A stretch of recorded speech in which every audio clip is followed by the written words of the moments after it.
warahmatullahi wabarakatuh. Baik, ikhwan, bismillah, alhamdulillah, wassalatu wassalamu ala rasulillah, amma ba'd.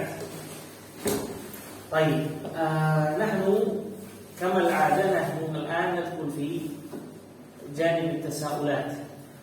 Soal wal jawab amma madha. An ayyu syai' istashkaltum 'an al-lugha al-arabiyyah is'alu. Kita masuk ke sesi tanya jawab tentang apa saja yang telah dibahas, yang sudah-sudah atau di luar dari yang telah dibahas, selama itu berkenaan mengenai bahasa Arab. Inilah waktunya untuk tanya tentang apa saja. Dan insya Allah nanti kita akan bahas juga ilmu sharaf. Ilmu sharaf fungsinya agar antum bisa tasrif. Kenapa ini yadhabu, kenapa ini al-dhahab. Nah, kenapa ini ya'kulu, ini jadi na'kulu, ya ini ya'kulu, ini ta'kulu. Nanti kita akan pelajari di ilmu sharaf. Jadi sejalan dengan apa yang telah antum pelajari sampai saat ini. Sharaf artinya akan menguatkan antum supaya mufradat yang telah antum ambil selama ini bisa berguna tatkala antum ingin ucapkan. Jangan diam mufradat itu.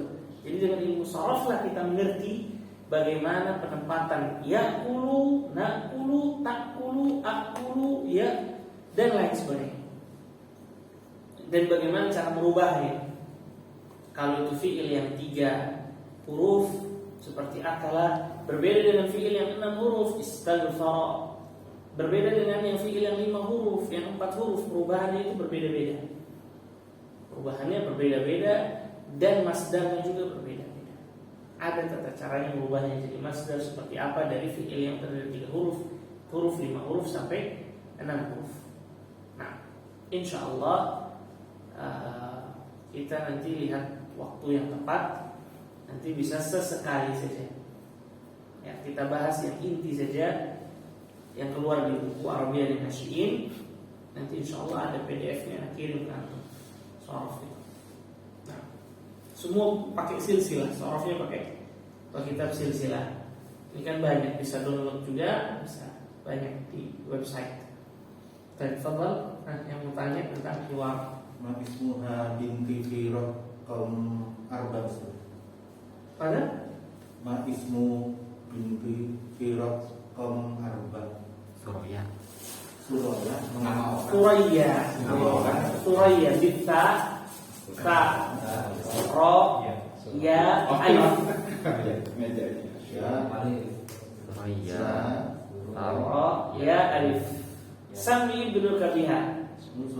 Suraya ada ismun najm. Nama salah satu bintang yang paling terang namanya Suraya. Suraya bitta. Tapi kalau di Indonesia jadi Soraya. Kan nggak ada sa. Ada juga Seroja. Suraya. Bunga. Seroja ismu Manalfina Ustaz, Manalfina. Alfina taman. Hah? Bustan. Yakhtalif ma'a bustan. Alfina dia taman yang letaknya di depan bangunan, di depan sekolah. Apa namanya? Taman kecil. Atau bahasa lainnya apa sih? Bahasa pertukangannya kalau membuat taman di depan rumah kecil itu apa namanya? Pekarangan. Iya, di pekarangan. Taman di pekarangan itu namanya alfina. Taman yang letaknya di pekarangan. Kalau taman secara umum itu tidak terletak di rumah. Ya, taman secara umum yang dimaksud dengan al-bustan dalam bahasa Arab itu taman yang lepas di hutan. Ada taman itu namanya al-bustan.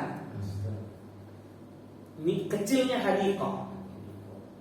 Hadiqah lebih kecilnya al-bustan.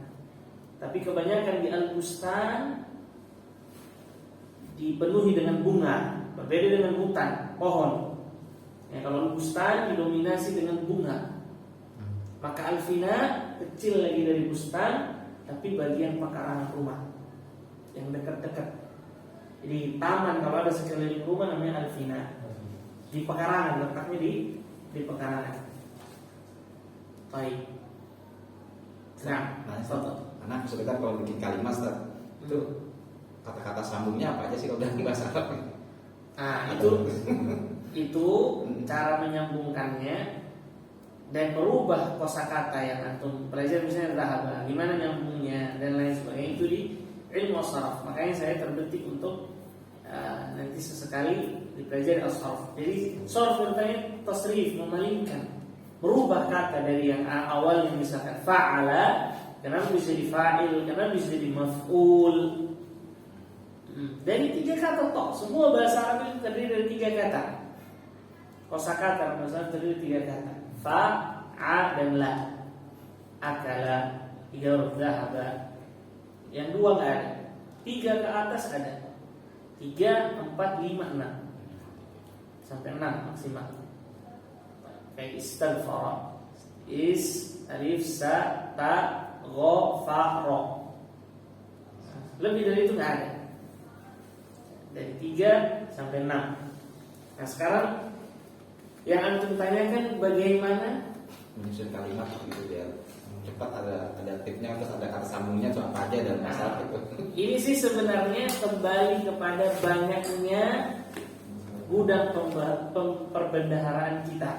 Semakin banyak kita hafal mufradat, otomatis semakin banyak kata-kata yang bisa kita ucapkan. Itu pemikiran umumnya. Atau kalau tahu banyak kata, yang makin banyak yang antum bisa omongkan. Tapi kalau sedikit perbendaharaan kita, otomatis kita nggak bakalan bisa banyak ngomong, kaku. Jadi tips yang pertama, semakin banyak menghafal kosakata. Masalah merubahnya atau masukkan dia ke dalam kata itu mudah, insya Allah. Dari hiwar yang antum hafal saja, buktinya tadi antum sudah bisa. Terhambatnya antum tadi bukan karena antum tidak bisa menyambungnya, tapi karena kurangnya, karena masih di awal-awal antum. Ya, bukan. Jadi jangan antum mikir sekarang seharusnya sudah bisa, bukan. Bahkan mereka menganggap antum sudah bisa ngomong persis gitu, full dan dipahami kalau sudah jilid 3. Tapi kalau jilid 1 sih sudah ada kemampuan seperti itu tanda kebaikan. Tinggal apa berarti? Tinggal menghafal mufradat, perbanyak. Kalau sudah banyak mufradat, apa saja yang terbetik kan keluar. Tinggal pada cara merangkai. Merangkai inilah yang nanti kita akan pelajari di berlalunya buku ini akan membiasakan antum. Bukan tidak perlu harus dikasih kisi-kisi, enggak. Antum ikuti alur buku ini akan jadi dengan sendirinya. Cukup antum hafal hiwar, disuruh antum hafal. Suruh mengerjakan, menjawab soal. Kalau antum ikuti semuanya dengan tanpa sadar, antum udah bisa ngomong nanti. Dan antum kaget lah. Kemana saya perlu belajar jilid 1, sekarang jilid 3 aja, dan bisa ngomong, bisa mengerti. Jadi buku ini desain memang seperti itu. Kenapa berjilid? Agar seseorang memahami dulu yang dasar, di samping itu terus menghafal vokal, kosakata tiap harinya. Di samping itu hiwar juga dihafal. Setelah itu pelan-pelan nanti itu bisa ngomong sepenuhnya. Ya, jadi intinya yang antum tanyakan adalah perbanyak kosakata. Ya, perbanyak kosakata bahasa Arab. Mulai dari sekarang antum hafal-hafal, beli kamus bahasa Arab, yang terjemahan bahasa Indonesia hafal. Di situ pasti lengkap, ada nama hari, bulan, tahun, kemudian pertanyaan yang sering ditanyakan di sekolah apa aja, ya, di rumah apa aja, perbincangan tatkala bertemu dengan teman, ta'aruf namanya perkenalan, apa-apa saja, kalimat tanya apa-apa saja, biasa di vokab itu ada. Nah, dengan begitu banyak perbendaharaan. Seperti tadi, terkadang kita cuma hafal satu kata, kita bisa mengerti banyak makna. Seperti tadi kalimat suar. Dari 3 kata itu kadang pecah jadi banyak hal. Jadi cukup kita menghafal satu, nanti kita bisa dengan sendirinya otak kita berjalan memahami, oh ini kayaknya maksudnya ini, karena kita pernah hafal kosakata dasarnya. Nah, mudah bahasa Arab kalau sudah melewati kesulitan-kesulitan ini. Sisanya itu jalan aja udah santai, tinggal ngomong dan lain sebagainya. Salah satu juga cara yang memudahkan seseorang bisa bahasa Arab adalah rajin membaca Al-Quran. Rajin membaca Al-Quran, karena Al-Quran itu uslub bahasa Arab tertinggi. dan bahasa yang ada dalam Al-Quran tinggi sekali tingkatannya. Jadi kalau untuk bisa berbicara seperti gaya bahasa Al-Quran, Allah itu adalah tingkat bahasa yang balaghahnya tinggi sekali. Saya berikan contoh. Dengan ini kita tutup. Di dalam ilmu balaghah ada yang namanya al-itnab dan al-ijaz.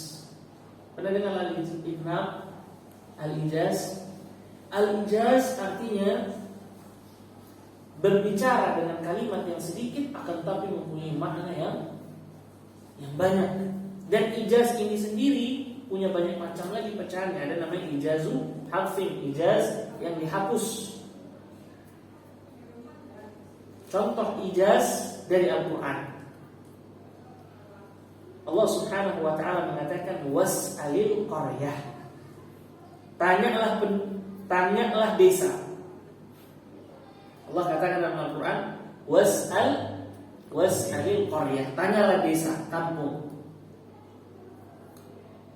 Kita mempunyai pemikiran dan otak, maka kita akan mengerti maksud. Apa yang Allah maksud was'alil qaryah, tanya di kampung. Hah? Pak Heri, maksud apa kalau kita bertanya yang lain sebentar? Kalau Allah katakan was'alil qaryah, tanyalah kampung, yang dimaksud apa oleh Allah? Apakah qaryah atau kampung itu bisa berbicara? Yang bisa berbicara siapa? Ahlul qaryah. Ahlul qaryah, penduduk kampung. Dihapuslah kalimat penduduk oleh Allah karena telah dipahami oleh semua orang bahwasanya kampung itu tidak bisa berbicara karena jamidah. Al-qaryah ma tatakallam, yang berbicara siapa? Penduduk. Maka tanya penduduk kampung itu. Kita manusia punya akal yang cerdas, kita akan mengerti ayat seperti ini. Jadi sebenarnya di situ ada kalimat yang terhapus dalam Al-Quran, yaitu ahlul. Dari mana pun tahu ada kalimat yang terhapus? Akal kita yang menerangkan kepada kita bahwasannya tembok ini tidak bisa berbicara. Benda mati tidak bisa berbicara. Yang berbicara itu apa? Manusia. Yang memaksa kita harus mengatakan manusia siapa? Otak kita. Maka yang dimaksud oleh Allah adalah ahlul. Itu yang dinamakan ijaz harf. Kalau ijaz, contoh gampangnya seperti ini. Antum memikirkan hal yang panjang di pikiran antum, kemudian antum sampaikan dengan ringkas, tapi maknanya dalam, panjang. Contoh lain, tadi dari Al-Quran, sekarang dari hadis. Nabi SAW bersabda, ad-dinun nasihat. Agama ini nasihat. Ulama menggunakan dalil ini di semua disiplin ilmu. Akidah, faraid, fikih, usul fikih, menggunakan hadis ini. Dua kata. Para ulama mengambil faedah dari dua kata ini bisa sampai ratusan bahkan 1000 faedah. Dua kata. Dari kalimat ad-dinun nasihat banyak ratusan faedah dan hukum yang bisa dikeluarkan.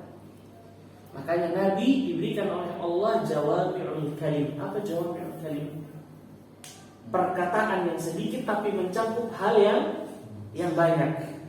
Tidak diberikan kepada nabi-nabi sebelumnya. Nabi mengatakan khamsun, 5 hal yang diberikan kepadaku yang tidak diberikan kepada nabi-nabi sebelumku. Yang salah satu di antaranya adalah aku diberikan jawami'ul kalim.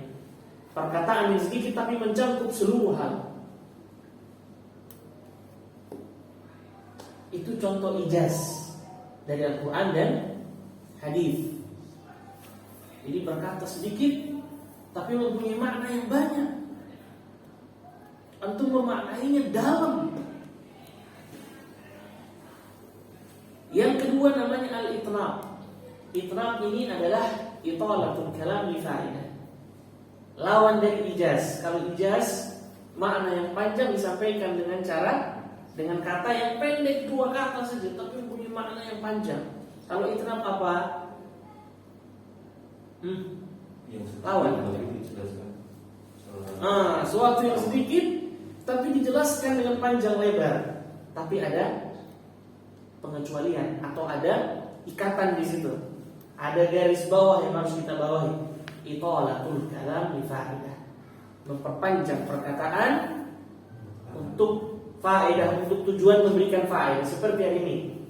Seperti ustaz menjelaskan di kelas atau guru-guru menjelaskan di kelas. Karena butuh pemahaman, makanya mereka perpanjang, karena satu kalimat dari ulama membutuhkan pemahaman bagi orang-orang. Jadi dijelaskan panjang lebar, disyarah. Makanya Sahih Bukhari disyarah oleh Fathul Bari berjilid-jilid. Al-Quran mushaf begini nih, tapi ulama tafsir itu syarahnya, penjelasannya. Itu salah satu bukti bahwasanya Al-Quran dan Sunnah ini adalah di dalamnya terdapat ijaz.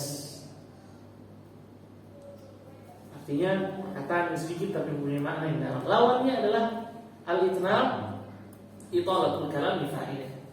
Memperbanyak penjelasan untuk faedah. Kalau enggak faedah, namanya apa?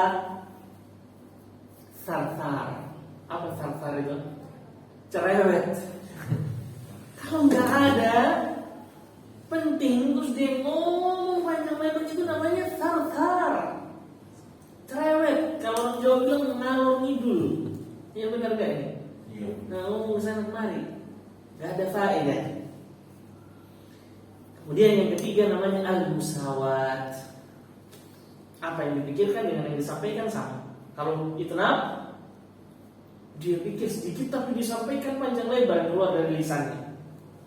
Jadi ada tiga, itnab, ijaz, dan Musawat.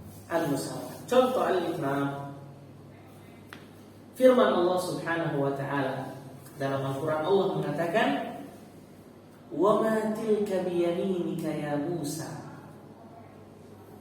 Hafal ayat ini? Allah katakan apa? "Wa ma tilka biyaminika ya Musa." Sambungannya apa? Qala hiya 'asaya atawakkau 'alaiha wa ahussu biha 'ala ghanami wa liya fiha ma'aribu ukhra. Allah katakan kepada Musa, "Wa ma tilka biyaminika ya Musa." Apa yang ada di tanganmu wahai Musa? Apa jawaban Nabi Musa? Qala hiya 'asaya, ini adalah tongkatku. Qala hiya 'asaya atawakkau 'alaiha, aku bertumpu dengannya untuk jalan. Wa husyu biha 'ala ghanami, dan sebagai pengair pohon agar buah-buahnya jatuh dan bisa dimakan oleh dedaunan yang jatuh dan bisa dimakan oleh kambing-kambingku. Waliya fiha ma'arib ukhra, dan banyak lagi kegunaannya. Kata Musa. Kata Musa. Allahu Akbar. Allah cuma nanya, apa yang ada di tangan kananmu wahai Musa? Seandainya engkau bertanya, engkau menjawab, tongkat cukup. Allah lebih tahu kegunaannya darimu. Kenapa engkau perpanjang ini? Kok ada qala hiya 'asaya atawakkau 'alaiha wa ahussu biha 'ala. Ya Syekh, Allah ya'lam minka. Allah lebih tahu darimu. Tapi kok qala hiya 'asaya atawakkau 'alaiha. Cukup kalian dia bilang ini tongkat. Karena Allah cuma nanya apa yang ada di tangan kananmu. Antum jawab tongkat. Terjawab nggak itu? Terjawab. Ngapain perpanjang? Pertanyaan anak.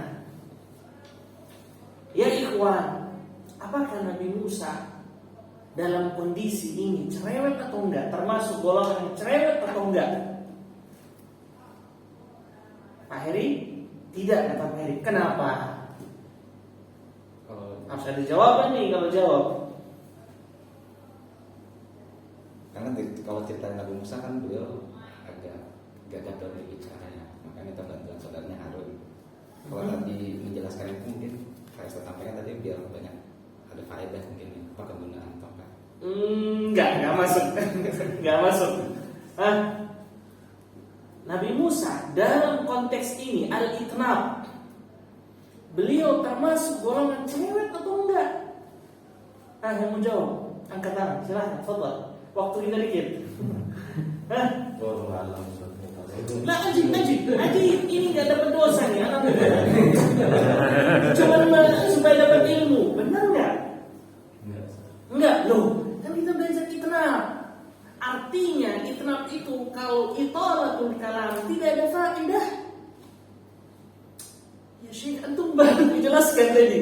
Itnab artinya memperpanjang suatu pembicaraan harus ada faedah. Enggak ada faedah namanya sarsar. Nabi Musa di sini sarsar apa enggak? Sarsar apa enggak? Sarsar. Sesuai dengan kita pelajari, sarsar apa enggak? Hah? Pak Jojo? Sarsar apa enggak? Konteks, ingat konteks. Enggak. Kalau enggak kenapa? Kan kita jawab ini. Salah pertanyaan Pak Heri, jawaban Pak Heri. Yang nyambung dengan ayat itu. Antum bilang enggak kenapa? Kalau iya berarti selesai. Konteks, lihat konteks. Sarsar dong. Ya enggak? Konteks. Kan kita bahas itnab apabila memperpanjang tanpa ada faedah namanya sarsar. Dalam hal ini sarsar apa enggak? Sarsar. Konteks. Iya. Enggak. Antum dosa nih, antum ngomong dosa. Cuman jawab. Toib sekarang Oh, iya. apa yang menyebabkan? Bukan Nah, salah. antum bilang bukan karena ya apa? Harus ada jawaban yang tepat. Saya katakan bukan. Sebabnya apa? Toib, simpan jawaban antum. Mau jawab apa saya jawab? Baik, jawab dulu. Simpan Ustaz. Simpan. Kalau udah kejawab udah nggak berguna disimpan. Baik, dengarkan. Saya berikan contoh kata orang Arab bil misal yattadihul maqal. Dengan permisalan akan jelaslah perkataan itu, penjelasan itu. Taib antum sekarang kalau antum lagi berbicara dengan orang yang antum cintai, apa yang antum lakukan? Antum perpanjang. Gak kepengen cepat-cepat habis, bisa. Selesai dari satu pembicaraan, lanjut. Selesai dari satu, lanjut. Maunya panjang jadinya. Benar tidak? Bagaimana kalau itu adalah Allah? Hah? Bagaimana kalau itu adalah Allah, pencipta seluruh manusia? Kata Allah, kata Nabi SAW, nikmat terbesar nanti di surga apa? Melihat Allah. Surga nikmat tidak? Kata Nabi, mala ainun ra'at. Antum gak bisa bilang nikmat sebelum antum lihat. Iya enggak? Antum bisa bilang nikmat sesuatu yang antum gak lihat? Enggak. Wala udhunun sami'at. Tidak pernah didengar oleh telinga. Antum bisa mengatakan itu bagus enggak kalau pernah dengar. Wala khatar ala qalbi bashar, dan tidak pernah terbetik di hati. Menghayal pun muncul di hati enggak pernah. Maksud dari hadis ini semua kenikmatan surga di atas dari itu.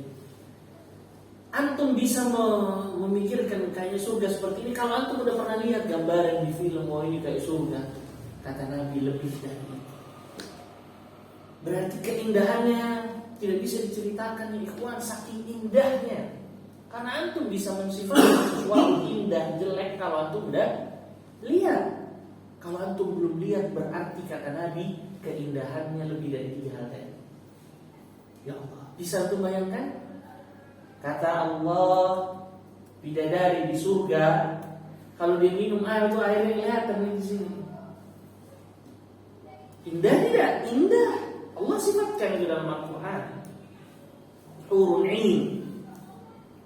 Itu diantaranya. Kemudian air di dalam surga kayak khamr, tidak memabukkan, susu sungai. Semua yang antum inginkan tersedia. Dan antum tahu kata Nabi nikmat terbesar di surga apa? Melihat Allah. Allahu Akbar. Melihat wajah pencipta. Mudah-mudahan kita tidak diharamkan. Karena ada dalam hadis yang begitu panjang, ada orang-orang yang akan diharamkan nanti dari melihat wajah Allah. Nas'alullah Mudah-mudahan Allah Subhanahu wa taala tidak mengharamkan kita untuk melihat wajahnya.